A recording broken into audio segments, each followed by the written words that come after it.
keep track of who's there. Tim Cook's there, Elon Musk is there, Bessent is there, Marco Rubio's there. And Marco Rubio is one of the people in the cabinet who, a lot of people think is an adult in the room. And every time he's involved in stuff that Donald Trump does, unusual stuff, he always feels a little uncomfortable, right? Like the Zelensky stuff in the White House. Yeah. That picture you showed on Air Force One, where he was dressed up in a tracksuit. The sweatsuit, like Nicolas Maduro, same one that Nicolas Maduro was in the day he was captured. Yep. He also didn't look like he was enjoying that. Like he doesn't feel like he's in on the joke. It didn't look like it was the right size, I'm going to be honest. But that's true with the shoes. Maybe they were a gift. It looked uncomfortable. Yeah. He has changed. Just in case you didn't see those pictures out of Beijing, he has changed into a suit and is now dressed a little bit like the Secretary of State might dress. You are looking at Xi Jinping. So, Jen, you have a great evening. Nice to see you. Thank you. And we'll see you tomorrow. Sounds good. See you tomorrow. All right. And what you're looking at right now, live pictures from Beijing right now, where it is 10 in the morning, and you are seeing Xi Jinping. There's a big American delegation there that has arrived ahead of President Trump, including Scott Bessent, Marco Rubio, and a whole bunch of them. We are just moments away from the first meeting between Donald Trump and Xi Jinping since Donald Trump's last meeting with him, which was in 2017. I want to get a sense of what's going on right now. It's the morning in China. Momentarily, we will see that.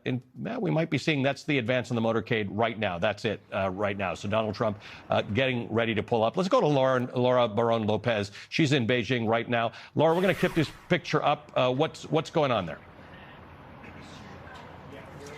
Hi, good morning. Ali here from Beijing. So right now, the president is expected to arrive momentarily at the Great Hall of People, not far from here in Beijing. That's where China has legislative events. It's where their legislature meets. And already in place is the U.S. delegation. That includes Secretary of State Marco Rubio, Defense Secretary Pete Hegseth, Treasury Secretary Scott Bessent, as well as the president's son, Eric Trump.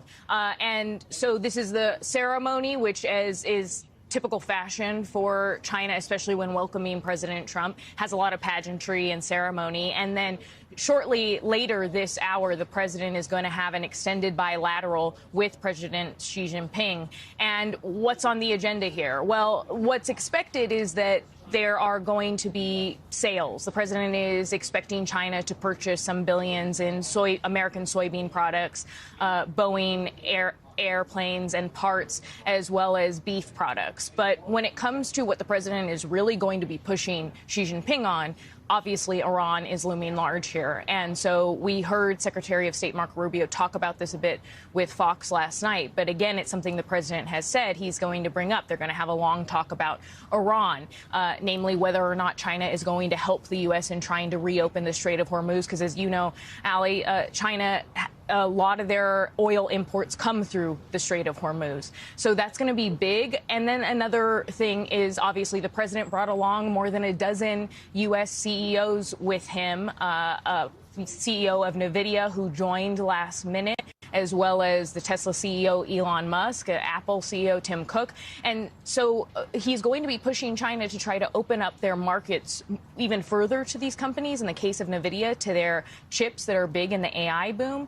But again, there's a lot of assets the president has on the table here. In exchange, China is going to be wanting some kind of concessions, or is going to at least be pushing for some kind of concessions on Taiwan and Taiwan's independence. And the president has said he's going to talk to Xi Jinping about it, even though U.S. officials have maintained that the status quo is going to stay the same when it comes to the U.S. position on Taiwan. But I think when we take a step back, Ali, and we talk about the way that the Trump administration has changed their position towards China compared to the first term, in the first term, their national security assessment, they described China as a geopolitical competitor, one that the U.S. needed to confront head on. And now they view it much more as just an economic competitor. And you see that with the president really leaning on Treasury Secretary Scott Bessent in terms of that, Bessent being one of the lead negotiators in talks with China consistently versus the Secretary of State, Marco Rubio. Now, Rubio is here this time, but he hasn't been as involved in the lead up. So some of the former national security advisors that I've talked to, including ones that advised the president during his first term, are a bit concerned with what exactly the president may be willing to give to get some help from China on Iran. How far is the president willing to go on that front? And so that's, of course, one of the big things that we're going to be watching here is how much Iran dominates these talks or not. Allie. Yeah, I don't know if it's a metaphor or not, but Marco Rubio is blocked in that shot by the pillar. Behind him is Jensen Huang of NVIDIA. Elon Musk is there. Next to Elon Musk is Tim Cook. So you're right in pointing out this is very much a business trip, although Xi Jinping just shook hands with Stephen Miller. It's a bit of a mystery as to why Stephen Miller's there. Stephen Chung, the White House, one of the White House press officials, he's shaking hands with Xi Jinping right now. Stephen Chung, known for his fairly profane social media posts, so I think he's going to try and withhold from swearing at this point. Eric Trump now meeting with Xi Jinping. Eric Trump, no apparent reason why he's there. He claims he's not doing business while on this trip, but that's also remains unclear.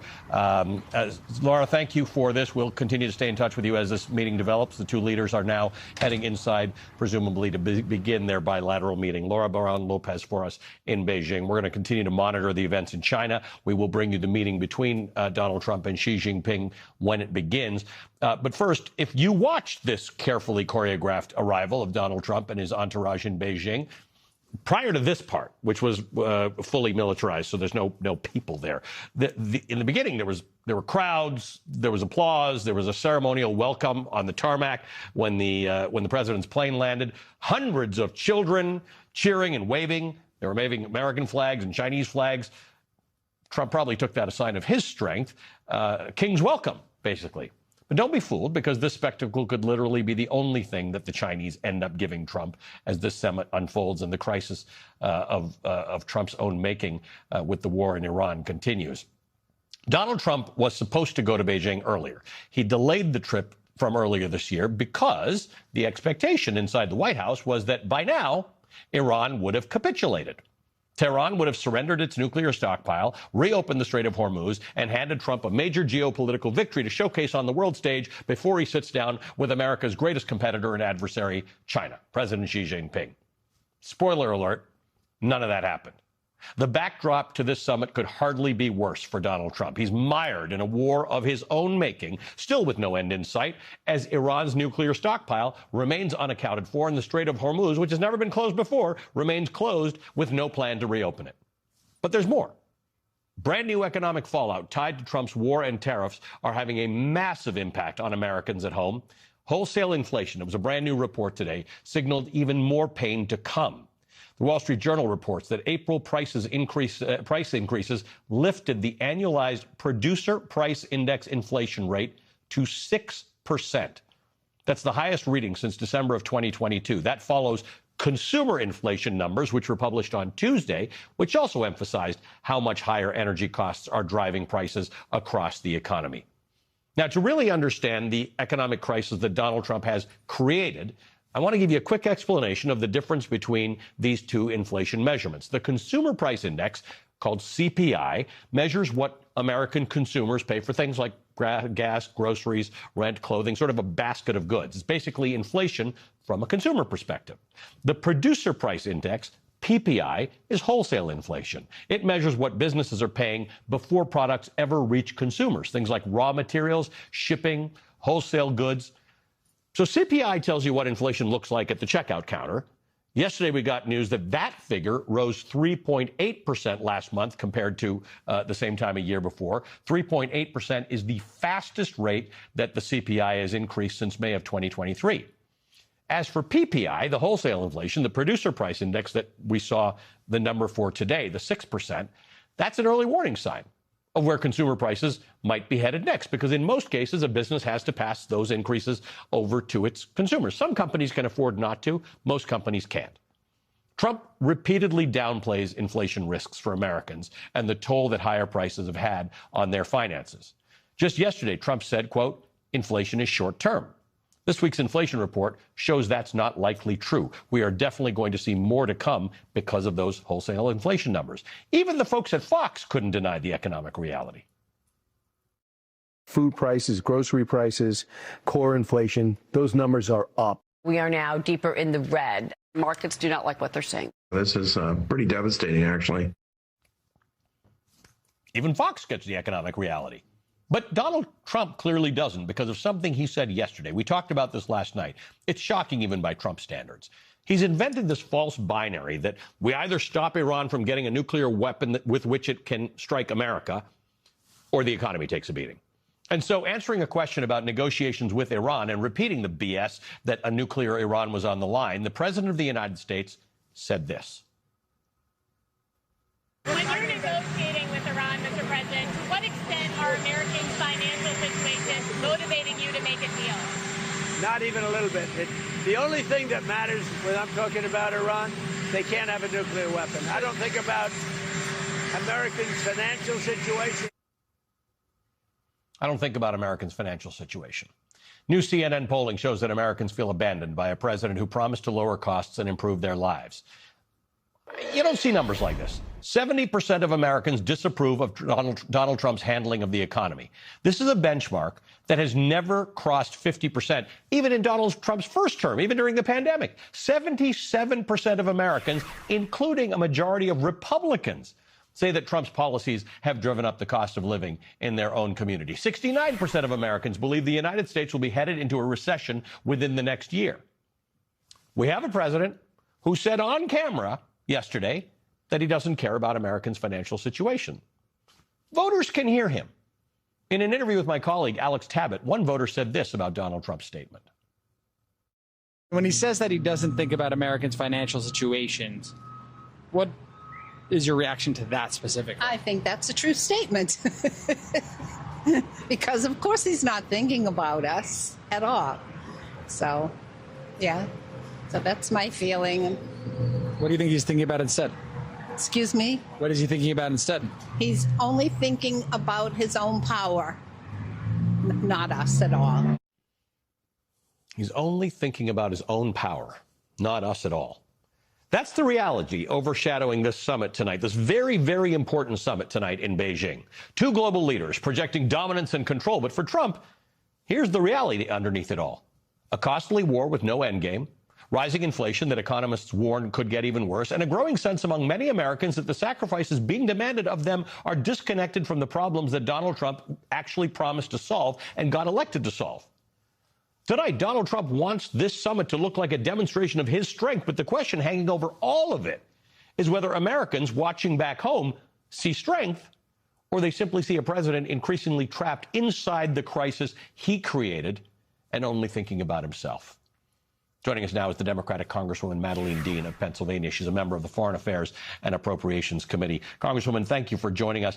Look, this is a tough one because this is really important. A meeting between the President of the United States and the Premier of China, which is our adversary and yet one of our biggest trading partners.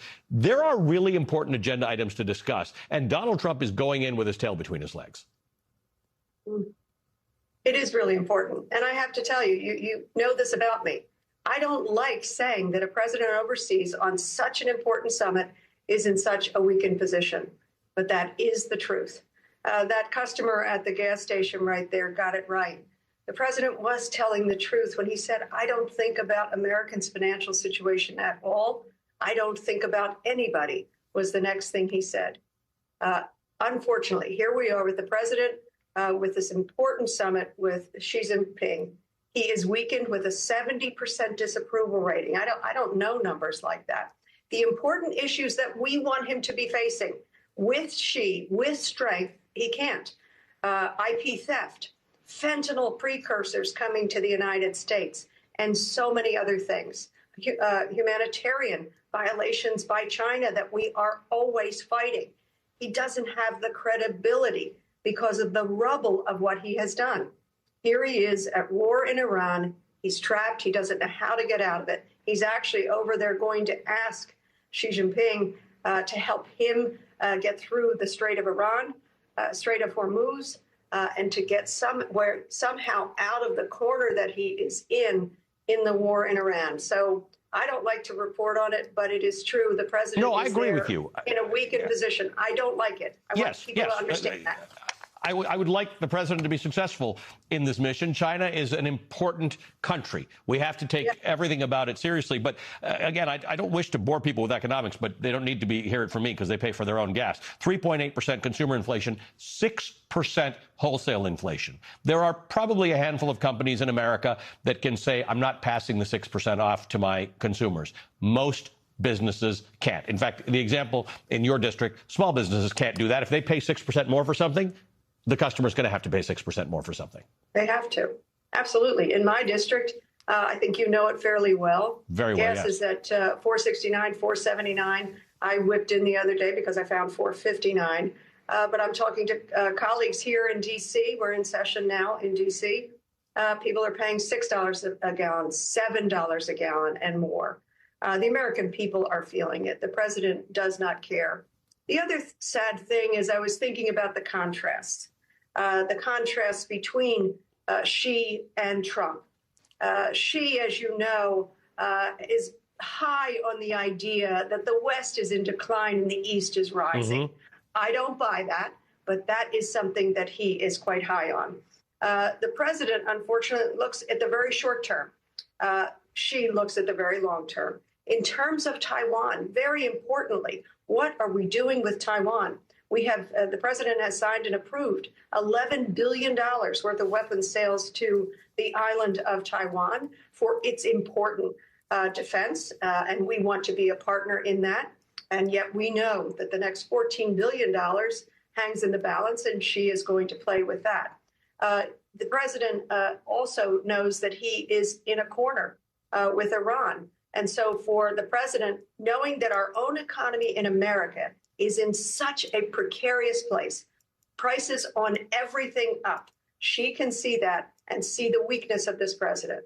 What I hope, and what is sad to me, is that you described who was there with the president. Why is it that Marco Rubio, that a Secretary of State, is not leading in this position? We worried a long time ago when he was also made the archivist and a few other things that maybe that wasn't a good idea. It is not a good idea that we have some business people, some family members trying to cut deals. It's all about business with this president. It is all about the grift. And the president is also in this weakened, boxed-in position. Well, the Marco Rubio thing is its own mystery, right? I mean, he's not leading the discussions with Iran. We've got Tweedle Kushner and Tweedle Witkoff handling that. So I'm always puzzled as to why the Secretary of State's always an afterthought in this administration. But your point about Taiwan is really important because right now the United States has an official policy of sort of the status quo. Nothing should move as it relates to China and Taiwan. Xi Jinping just needs one word in the American position to change, that the United States is opposed to Taiwanese independence. Donald Trump needs a lot more from Xi Jinping than Xi Jinping needs from Donald Trump at this moment. Oh, it is upsetting and disappointing, the balance that we are watching here. And I'm actually quite worried about it. As you know, I serve on appropriations, but also on foreign affairs. Yep. And so our allies in that region are paying close attention. Of course, obviously, Taiwan is paying close attention, but all of our allies in the region want us to be strong, want us to get back to that indispensable nation that Madeleine Albright talked about, that Henry Kissinger represented when you think about talks with China.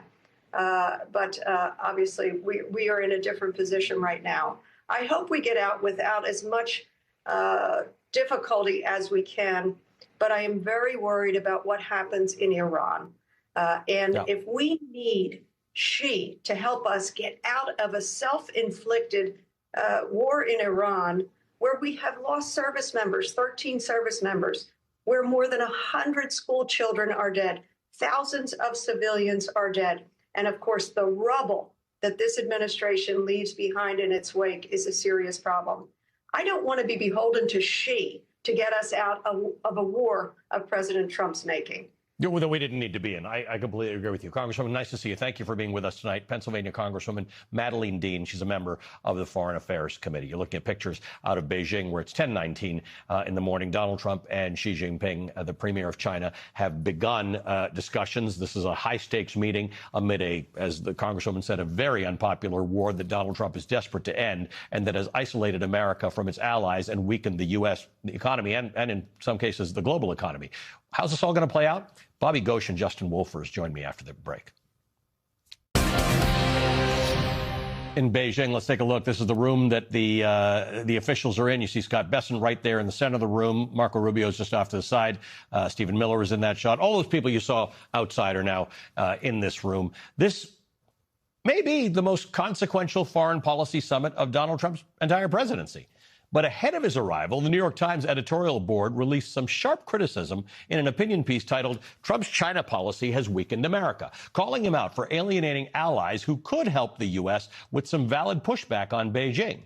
They write, his failed tariffs proved ineffective at intimidating China even before the Supreme Court ruled some of them illegal.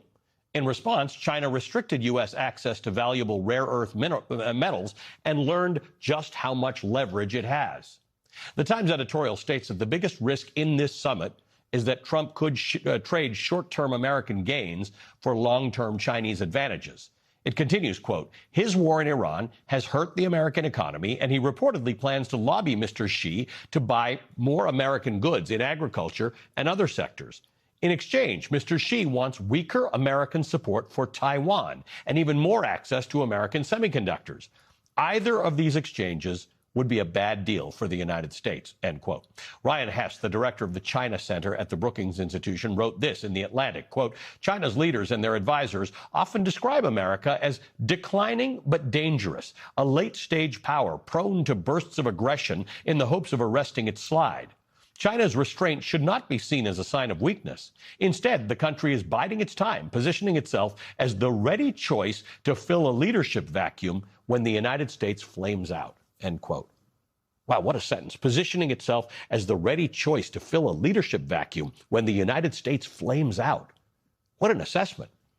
China's leadership believes it doesn't need to defeat the United States in any fashion directly. It simply needs to wait for America to weaken itself through division, dysfunction, and political instability, all things that Donald Trump exacerbates.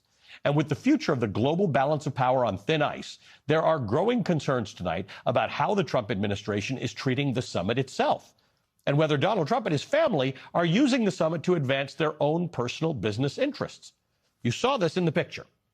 According to the Financial Times, Eric Trump traveled with the U.S. delegation to China while a business group connected to the Trump family is pursuing a deal there.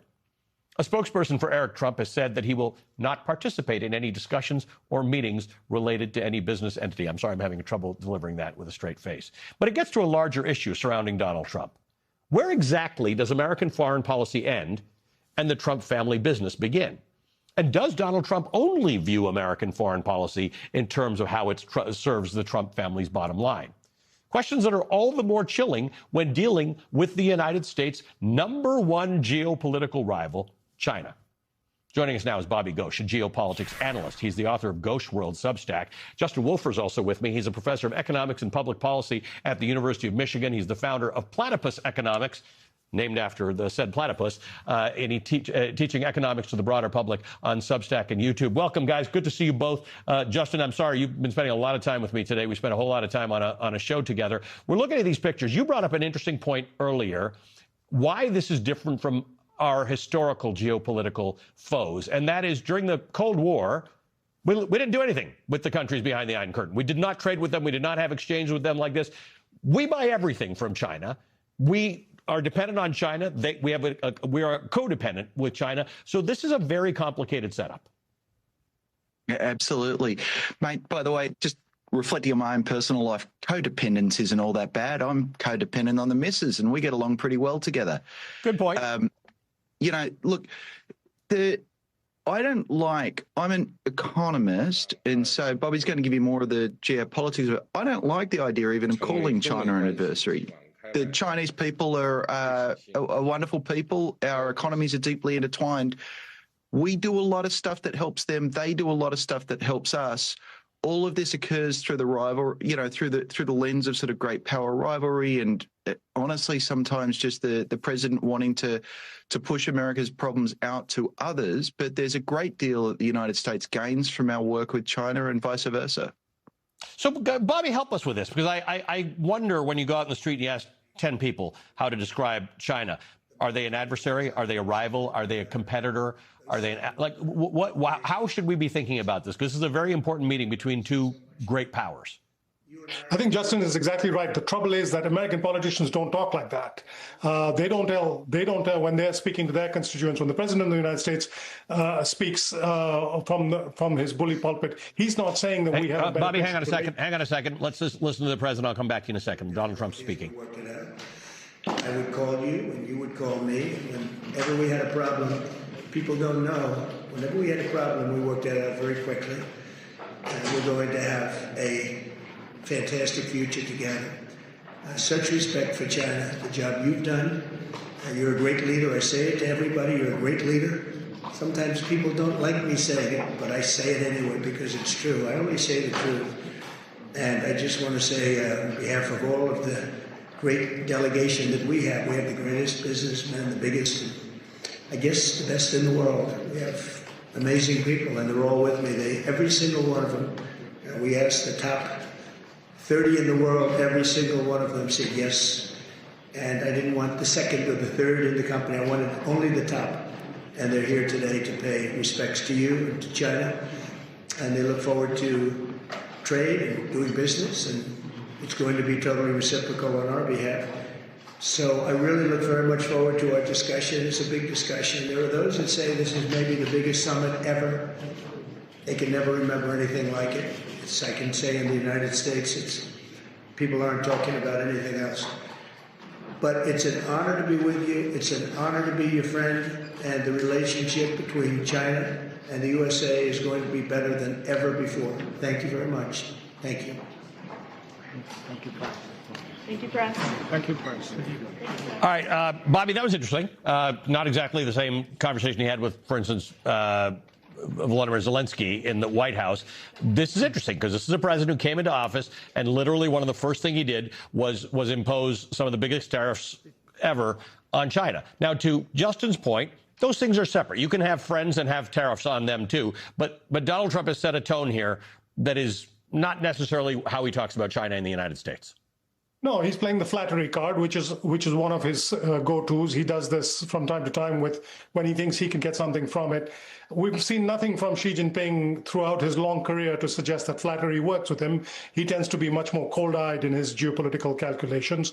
I think the big part of the reason why Trump has changed his tune, it's not even to do with Iran. I think this tune had changed even before Iran. He learned at his great expense last year that if you hit at China, China punches back. And I'll try this for an analogy. Rare earth minerals were China's Strait of Hormuz. And yes. China demonstrated that last year. And that was a wake-up call for Donald Trump. And we've seen reporting from within the White House going back long before the war in Iran, that the president was beginning to back off his rhetoric on China, and that he was telling people around him, he was telling his administration, his officials, to ease up on their anti-China rhetoric. So he was already in this posture before the war in Iran started. The war has made his dependence on China even greater. He's now, the president is clearly looking at his legacy. He wants to go out on some kind of a high, and he realizes that Iran is going to be a major, major blot on his legacy unless he can get it fixed quickly. He recognizes that Xi Jinping, if Xi Jinping wants to, can help him. I'm not sure Xi Jinping sees it that way, but that's the president's calculation. That's typically when he starts flattering people, when he wants something from them. Guys, I'm going to ask you to hang on for a second. We're going to take a quick break. We'll come back and continue our conversation with Bobby Ghost and Justin Wolfers. When we come back, we want to talk about the economy. The economists knew Donald Trump was lying when he said he'd bring grocery prices down on day one. What else were they right about? On our podcast, Clock It, we are positioning ourselves